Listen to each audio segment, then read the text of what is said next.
Okay, this is the very last part of notes for Chapter 2. So, first off, we are talking about mixed economies. Mixed economies, remember, so far we've been talking about traditional command and market economies. And every time we talk about them, I keep reminding you that we are not talking about, we are talking about pure market, pure command, pure traditional economies. But the question is, okay, so if countries aren't pure traditional command and market economies, what are they? Well, they are mixed economies. So mixed economies are going to be where you bring in elements of traditional, elements of command, and elements of market, and they're combined. Now, you can have market-based economies, like, for example, the United States would be considered a mixed market economy because we are based on a market system.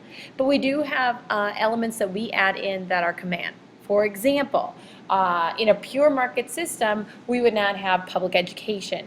In a pure market system, we would not have things like unemployment reimbursement. But because we have a mixed market system, we add in things like public education, help for those that are unemployed. We add in some government regulation as far as what is actually being added to our products and foods and how they're made. That's a mixed market, a mixed economy. Now, general trends in modern economies. So pretty much all economies today are mixed economies. Some of them are more command than anything else, or some of them are more market than anything else, but we generally have mostly mixed economies. So trends that we have been seeing is that for a while, we're seeing countries doing a lot of nationalizing of particular industries. What that means is that they were making some industries more government-owned rather than privately held by private companies and private individuals.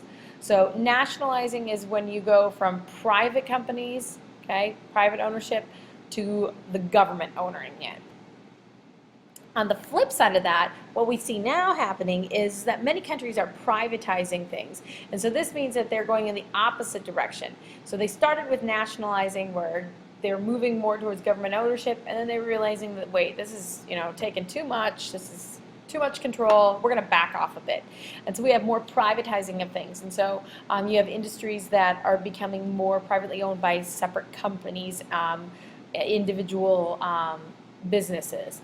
A lot of command economies have started doing this and doing more privatizing. For example, in Cuba, Cuba is still a very command-oriented country. However, they are letting a little bit of less control. They're opening up their fist, as you might say, and they're allowing some privatizing of individual businesses. And so people could actually own their own business, own their own restaurant, for example, or own their own construction company, okay, rather than the government owning everything.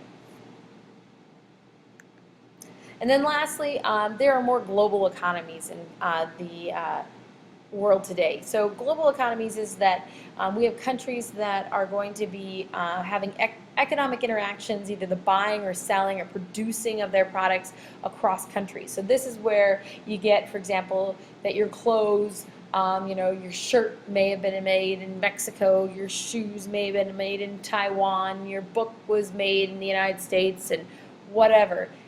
The reason that is because we're all more interconnected these days. And so when one thing happens to one country, the rest of us feel it because we're all so interconnected. And that's part of the reason why, for example, when we have a natural disaster in a particular country, halfway around the world, okay, it will have impact as to for the rest of us as far as some of the things that we may not be able to get. For example, when Japan had their huge tsunami a couple of years ago, I know that I heard about car companies that come out of Japan, and that the cars coming out of Japan, they were not able to, even though they may have had manufacturing plants in other locations throughout the world, the color was coming out of Japan, so the paint color, and so they were limited on their paint color for a long time because they just were not, they were affected by the tsunami.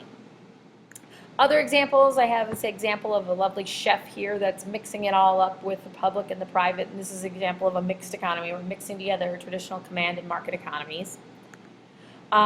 The United States Postal Service, if that was the only way you could send any sort of package or letter or anything, that would be nationalizing. That would be an example of the government owning the whole industry if we just had the U.S. Postal Service. But obviously, you know that we don't. So then we have privatized companies like FedEx, UPS, DHL. These are going to be when we move away from the government ownership and we move towards private ownership. And then lastly, I have this lovely little cube to kind of illustrate global economies. And so you'll kind of see on there that there's, some countries' flags, there's some companies' logos on there. They're just showing they're all interconnected and they're all, crossing boundaries. All right, that's it. That's as far as notes is concerned. You will find this slide also on Canvas. This is the items that will be on your quiz. Obviously, the Chapter 2 is all about economic systems. Know very, very well. You should know them very well. Traditional command and market. The advantages, disadvantages, examples, know them very well. Also look at your notes, circular flow, the mixed economy, the difference between nationalized and privatized, and the global economy. Please let me know if you have any questions. Otherwise, I'll see you in class.